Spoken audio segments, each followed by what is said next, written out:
Мой идеал это Александр Македонский, Аль Пачино. Аль Пачино, потому что он выдающийся человек и в жизни. Он знает, как принять роль к себе и знает, тяги жизни он уже испытал. با پدرم و مادر خودم ایدئالی من هم باشه چون که پدرم در همه زندگی خود همه چی رو گرفته است تا نیست است. من میخوام مثل پدرم باشم، کارگر کمام.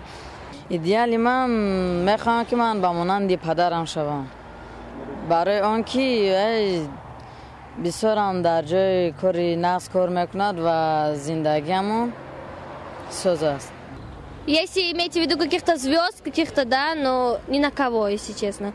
Хочется быть самой, какой-то особенной.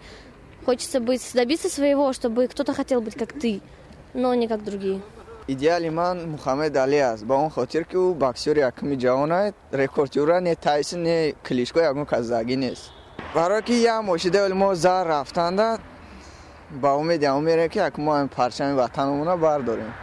من در آینده یکی از استادان دانشگاه ملی جمهوری تاجیکستان محترم استاد شده میخوام که در دانشگاه ما درس دیم با طلبه ها در آینده در فن‌های آناتومیا، اکولوژی، زولوژی درس داده با هم علم آموزم.